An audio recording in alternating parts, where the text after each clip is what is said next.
Hello and welcome to my video. I am Saremi and today I would like to talk about the Sacred Beast retrains. What would I like to talk about? Well, I don't really get them. And what do I mean by I don't really get them? Well, first let me show you guys a combo real quick and then I'll explain. Alright, and here's the one card combo starting with Hamon. We're going to activate Hamon's effect to add Unleashing, and then we'll go ahead and activate Unleashing to add the other three Sacred Beasts that we are missing. We're going to discard Araya and Orchestrator, so that way we can activate Raviel's effect to add Martyr. We're going to activate Orchestrator from the grave to banish itself to summon out Hamon. And then Martyr is going to summon itself. Martyr will place the field spell. Now that the field spell and Hamon are here, it can summon out two more Martyrs. We're going to activate the field spell effect. This will allow us to bring out Orchestrator, and then we can draw two. Orchestrator can then discard a card, summon out another Sacred Beast. We can Xyz summon into any rank 10. Any rank 10. Here I chose Varudras. And then Orchestrator can be turned into Thunder Dragon Colossus. And that's the combo. Alright, what did you think? That was the best one card combo that wasn't over the top that I could think about without playing any other engines in the deck. And therein lies the problem. I don't really understand how I'm supposed to play the support. I tried to do a 2-card combo, but I couldn't figure out how to end on all 3 Sacred Beasts on the board, or try to go into Phatasmal. And I feel like it comes from a lack of understanding. If you notice in my combo, and in the deck I have here, I don't run this continuous spell. What I don't understand is why I have to run this continuous spell. It's a mandatory 3 of, and it kinda sucks. It makes the engine kinda hefty, and going second is a pretty obvious choke point.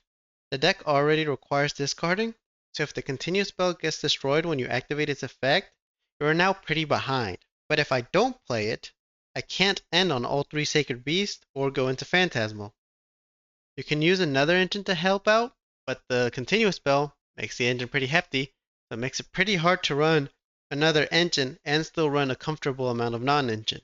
The two obvious decks to play with it is going to be Yummy and Unchained, but neither of these two are small enough to run with the deck. Of course, I can slim down the Sacred Beast engine, but I feel like you really do want to run 3 Raviel and 3 Hamon. They're searchers. You can summon them out using Orchestrator in there if they're in the grave or in your hand. You do want more than one at the very minimum so that you can have them in your hand. And they are searchable. Also, Phatasmal by itself is not a good end board piece.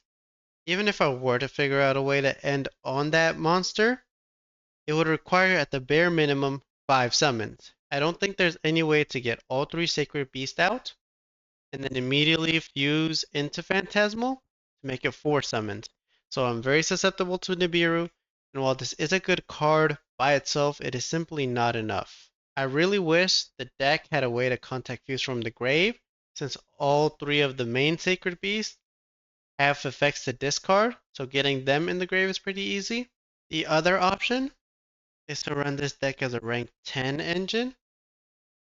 But I don't really want to run Mercurium and then turn this deck into a Floodgate deck.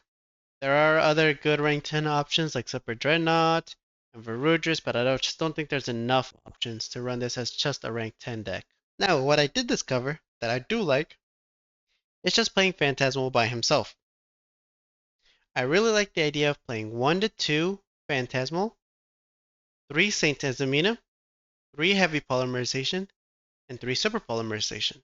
Ideally, you would play this engine in a deck that doesn't require much extra deck space. So here's everybody's favorite, Mitsurugi. You can run this as a going second engine where you would side it in into any format that ends on 3 extra deck bodies, because that would turn on both Super Polymerization and Heavy Polymerization to go into the Phatasmal. Thanks to Saint Azamina having 0 attack points, Heavy Polymerization costs you no life points. And I think Phatasmal as a going second option is actually pretty good. Sure, by itself as an end board piece is not very good because it's susceptible to removal. However, going second It's a big body. It negates 3 times. So it's pretty good at outing a board. And if you use superpolymerization for it, well, that's 3 extra deck monsters you already got rid of. Of course, big downside here is that it requires 5 extra deck slots. So you would need it in a deck that doesn't need that much extra deck space. Mitsurugi, Odeon, maybe a stun deck. Those kind of decks would really like to use this engine. And of course, you also need a format where they're ending on 3 extra deck bodies, and it's 6 slots we're taking up in the side deck here. Another thing I really like about the deck is the way that they are worded does satisfy the conditions for Dark World. So you can play this as an engine in Dark World to go ahead and trigger their effects. At that point, it would make sense to just run 1, 1, 1 of each of the Sacred Beast, and then 3 of the Unleashing, because that lets you put 2 in the grave.